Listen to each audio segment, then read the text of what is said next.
Hello, my name's Jade and today I'm going to be talking about the books I read in October. I read 10 books in October, most of them novels, but there are a couple. Are there a couple? I think there's just one. A short story collection, graphic novel. Yeah, I think the rest are novels. There, are you straighter now? I have no idea. The first book I finished this month was In the Company of Witches by Orly Wallace. This is a cozy mystery. It's also paranormal fantasy. Fantasy. It's got witches. Witches are fantasy. It takes place in a small town called Evanful, in a B&B specifically. This B&B is run by our lead character's two aunts. Our lead character's name is Bryn. Bryn's two aunts run this B&B and Bryn is kind of crashing there currently, and one of the guests is murdered. And one of Bryn's two aunts is kind of accused of the murder, and so Bryn is trying to prove her aunt's innocence. Her two aunts are witches, and so is Bryn kind of, but Bryn had something tragic happen to her a little while ago, and so she doesn't know she wants to be a witch anymore. So she's also navigating that. Like I said, it's a cozy mystery, so it's a murder mystery, but it feels very soothing the whole time. I really liked the tone of this. It was very cozy, it was very comforting. I loved the small town vibes. I've heard comparisons that this is like Gilmore Girls meets Practical Magic, but the thing is that, like, in a very literal way, like the two witches and the style of the B&B and like what happened in her past, Bryn's past is very Practical Magic, and like Bryn not wanting to practice magic anymore, like that's straight out of Practical Magic. And then in terms of Gilmore Girls, like the town and a couple characters have literally just been like picked up out of Gilmore Girls and plopped into this book.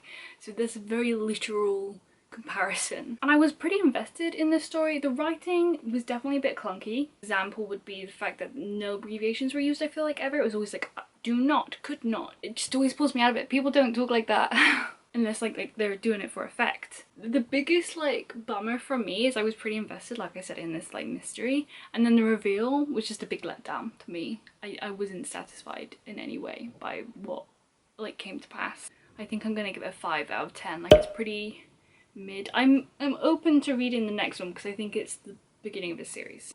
It just didn't blow me away.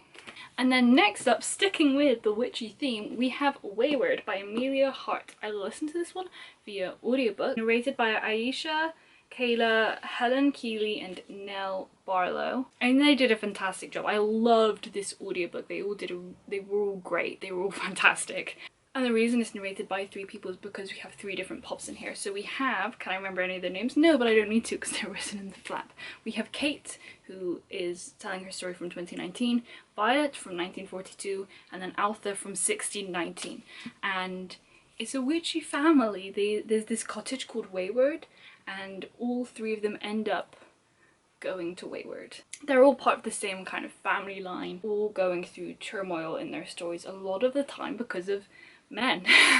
So there's a lot of like little similarities and stuff that we can pick apart from all of them. I really enjoyed it. The writing was stunning. It was so easy to be transported away. All 3 of the stories felt important and like equally balanced. Different kind of themes were able to be picked and looked at in more attention in all of them, but like I said, they all had themes that kind of crossed over and ideas that crossed over, and the way like the stories layered upon each other. And by like Kate, by the time she's in 2019, she's got like the stories of both of these women behind her, and it's just so endearing. It's so full of heart.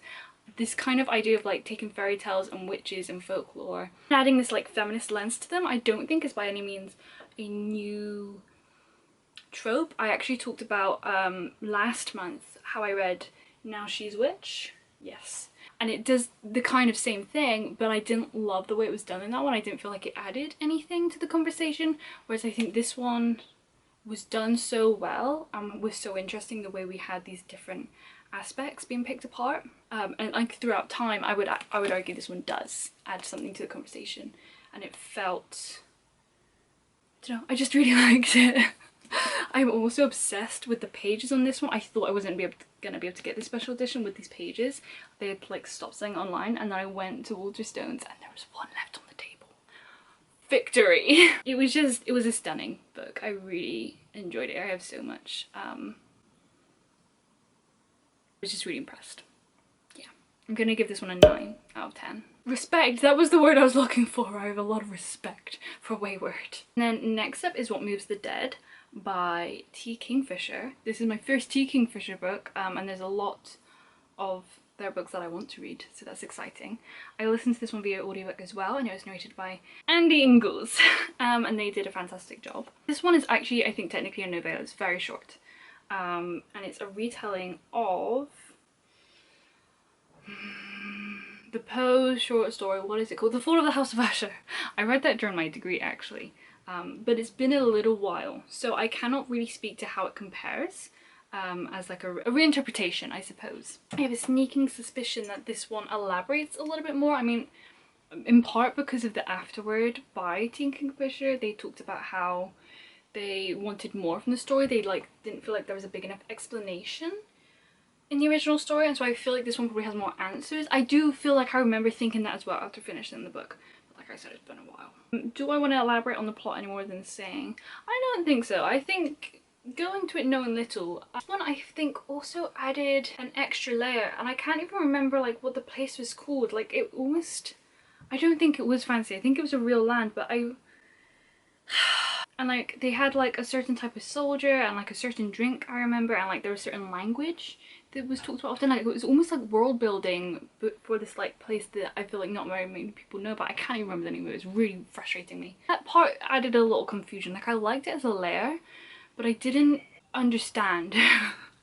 I didn't understand what it was adding, and like the fact that I don't know if it was set in England or if it was set in this other country. I think it was set, I didn't know if they were like from England or if they were from this other country. Like it was mentioned and alluded to, but like that information didn't stick with me. So just like it did, that general situation added a layer of confusion, I'll say. Other than that though, the vibes were there. It was a little bit predictable.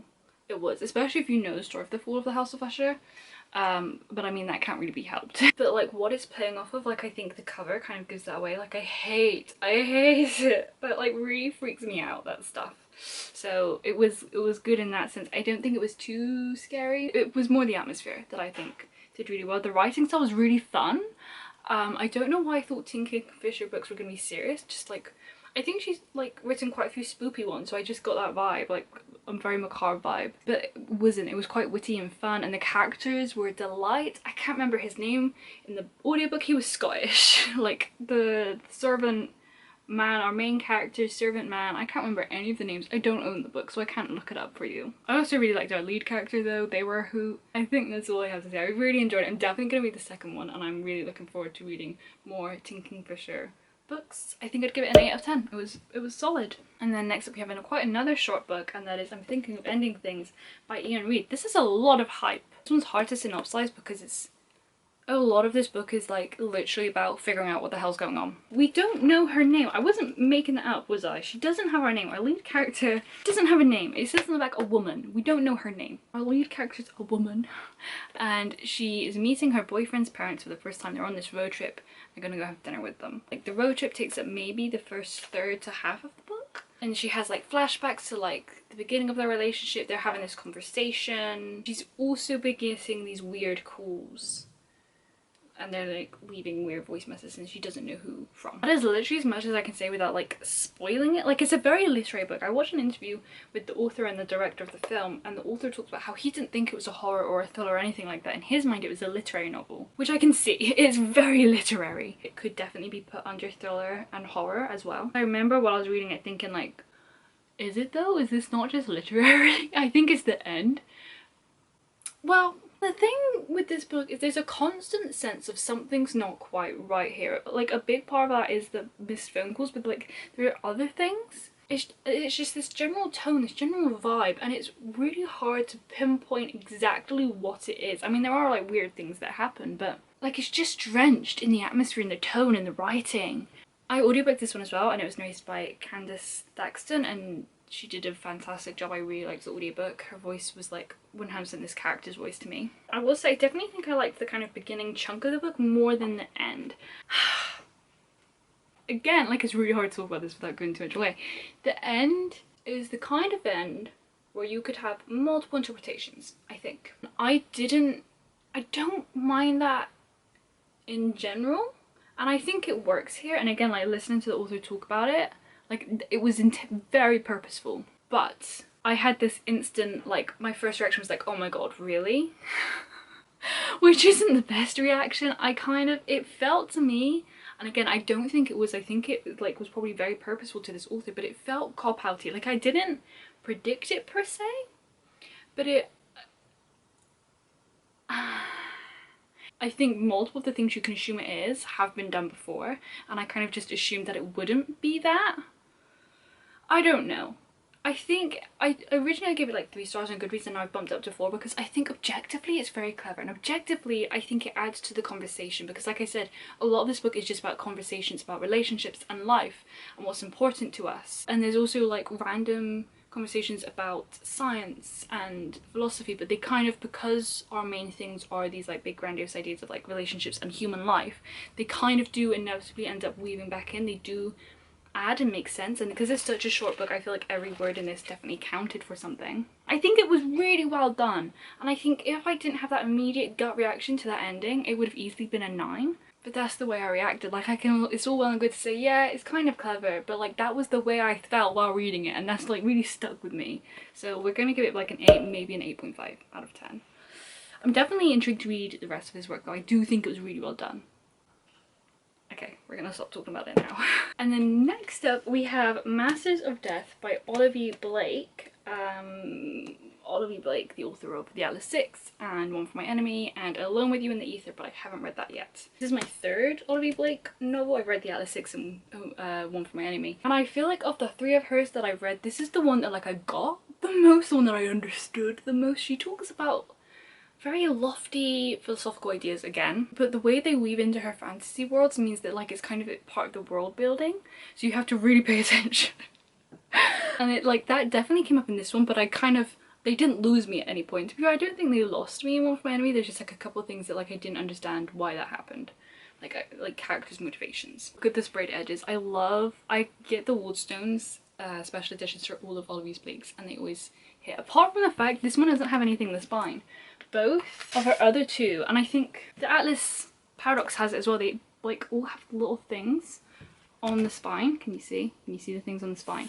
And then this one doesn't, and it looks really weird next to them. Anyway, this one is really interesting because the initial premise is kind of like, it is what it's about, but then it's also like really not what it's about. So the premise I heard is, so we're following Viola. She's a vampire and she's a real estate agent, and she's trying to sell this house, but this house is haunted and the ghost is really annoying, and the ghost won't let her sell the house. He keeps sabotaging her. I feel like his name was Tom. He's like part of a line of like really rich people. There's like whole family history and this like curse with them. And then we also have our other main character, who I would argue is like more of a lead than Viola, Fox Demora. And he's a medium, but he's also the godson of death. So he's not really a medium. He just gets his dad, his papa, his godfather to come and whisper things in his ear to relay to his clients. So he's kind of like a con man, really. Viola ends up like asking him to help her out to get rid of this really annoying ghost, and then things happen from there. A whole slew of other characters as well. You can tell from the end papers, which are gorgeous. We have a Reaper and an Angel. We got our ghosty guy, here's Viola, and then we have Viola's friend, who's a demon. Can't remember her name either, but they're all great. They're all fantastic characters. Like, I feel like I could say the exact same thing with every one of her books. Like, the characters are always really witty, their interactions are always really funny and light, but also like full of emotion. Her romantic relationships are everything. The writing is sophisticated and elegant and beautiful. The stories are always epic and grandiose. Like, there is like a layer of pretension there, but I would argue it's never like so much that it loses you. I don't know if this is actually my favourite of her 3. Like, while this is the one that like I didn't get confused at all, whereas I did with her other 2 a little bit, I don't know if it's my favourite. I feel like this one feels the most light-hearted of all 3 of them. Like, they all have really intense things going on, like life and death is on the line. In this one, the characters, like, they're the most light-hearted. They take things less seriously than the characters in the other 2 books. And so because of that, it has this lightness to it that the other 2 The other two just feel really, especially one from my enemy, it was really intense stuff happening in that one. I will say, I think the balance of like, because we have quite a big cast of characters in this one, the balance was done slightly better in the other two in that they all felt like they're distinct individual people, whereas this one, Viola and Fox and maybe one or two other characters really felt like the main characters, and the other characters took a little bit of a backseat, but also it was done really well, so I don't know if I want to criticize that too much. I really missed this story and the characters as soon as I finished it. I didn't want it to end. The only reason I'm saying I don't know if this is my favorite of all of these books is because their other two that I've read are also really fantastic. So it's really hard to decide which one I like the most because I like them all so much. There's like a host of all kinds of characters. Creatures, I mean, in this one we got like mer people and wolves and all sorts. We have like different religions going on, like gods there. But there's also like Zeus and the Norse gods, they're all there. I'm gonna give Masters of Death 9 out of 10. Then next up we have a slightly less positive review, and that is Perfume by Patrick Zuskind. I listened to this one via audiobook. I don't have the narrator written down. I will leave it on screen. It sounded very old-fashioned, which is why I decided to listen to it, and I also just had a feeling like it's not that old. I feel like it was written in the 80s, but it's talked about being this like cult classic. So I did enjoy the narration. I enjoyed the style it was. It felt old-fashioned, and it takes place, I don't know when it takes place, pre-80s. There's no electricity or anything like that. I don't know how much to say about this one. I feel like even just the cover, like it gives too much away, like the way this book is described. Following Jean-Baptiste Grenouille, it takes place in France. The thing is, it's very old-fashioned in the way it's written as well, because it's literally his whole life story. We start when he was born, and we like look at his childhood, and we also spend a lot of time looking at the people that raised him and like nurtured him, rather than spending time directly with him in the beginning especially. So it has a very old-fashioned feeling in the way it was written as well, like it feels like an old classic. My thing with this is I found it really boring, and especially because of the description, the synopsis for it.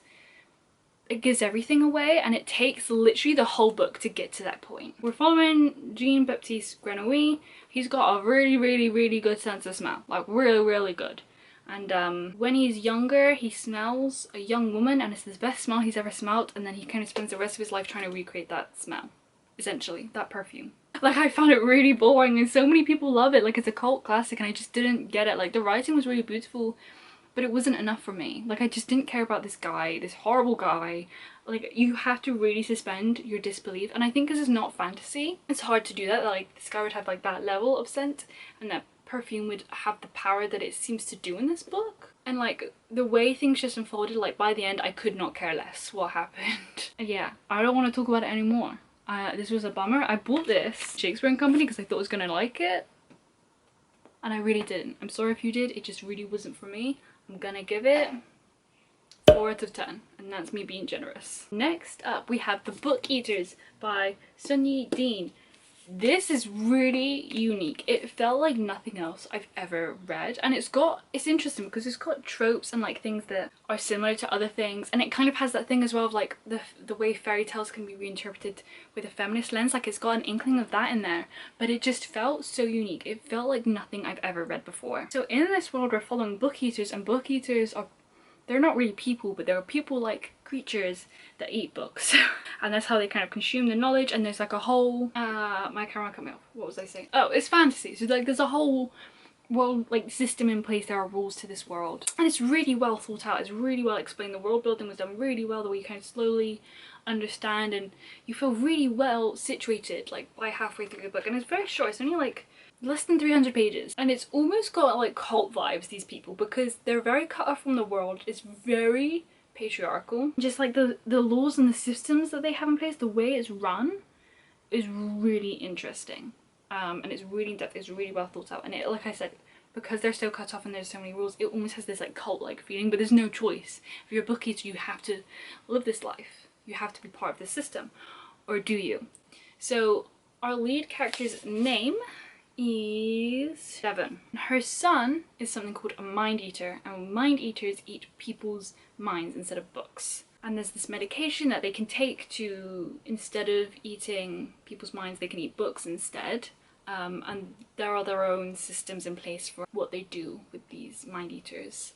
and Devon ends up escaping the families. That's what they're called, like the system. She's trying to get this medicine for her kid, and there's this, we're jumping back and forth between like present day and her history and how she got here, where you slowly understand things, the way like things are kind of foreshadowed because you know the past, and then you can predict what's going to happen in the future. It's just so well done. The writing was really great. It had this really gritty, dark tone to it that I loved. The way fairy tales come in is when Devon was younger, because she was a young girl, she had to eat fairy tales, and the way that kind of brings up expectations and the way they treat their women. It's queer as well, which is fantastic and works so well for the story. I loved it so much. I flew through it.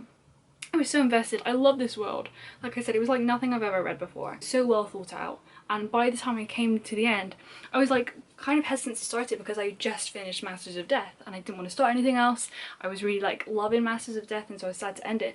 But then the same thing happened. By the time I ended this one, I didn't want to start anything else. I just wanted to stay here. It's a really good one. I really recommend this if it sounds at all interesting. I'd give this one, I think I'd give this one 9 out of 10 as well. Maybe an 8.5. Next up is Melmoth by Sarah Perry. Sarah Perry also wrote The Essex Serpent, which I read, I think, either last year or the year before. I'll link the video where I discuss it down below. And I really enjoyed The Essex Serpent, and Melmoth has a very similar thing going on. Very similar vibe, and also the themes and the way it's, like the ambiguity here, very similar to The Essex Serpent. But it's also very different from The Essex Serpent. So if you like The Essex Serpent, I would argue you would also like Melmoth. I don't have it, so I can't tell you our lead character's name, and why can I never remember characters' names? No. But she lives in Prague. It takes place in Prague. Love that. Kind of get the sense that she's running away from something. We don't really know what. She's got this couple friend that she's made in Prague, of a husband and... I don't actually know if they're married. I can't remember. A couple anyway. And the guy works in this university, and he had a friend in this university who was writing down his life story, and then that friend suddenly dies, and the guy friend of this lead character woman, he takes all that research and he passes it on... Helen is our lead character's name. He passes the research on to Helen. So he takes this dead man's research and he reads through it and he becomes really paranoid, and he passes it on to Helen, and all of this research and his life story is connected with this person, this character called Melmoth. Melmoth the Wanderer. There's another book called Melmoth the Wanderer, like a IRL book that Sarah drew inspiration from. Melmoth is the wandering Jew in this rendition. She's a woman. She when Christ was reborn and the women witnessed it and they were supposed to go tell others that what had happened, she was like, no, didn't see anything, don't know what you're talking about, and so she was punished to wander the earth forever. And she goes to people that have done bad things and it's like, I'll help you, I'll be your only friend, or like, won't you wander the world with me? I'm so lonely. And these people, they feel so guilty that they then wander the earth with Melmoth. But then like the point of the book is this ambiguity. Is she there or is she not there, and what's going on? And the themes of like morality and religion is very similar to The Essex Serpent. I feel like The Essex Serpent is more religious and more kind of supernatural based, whereas this one is more human based in the sense of like the atrocities that humans commit.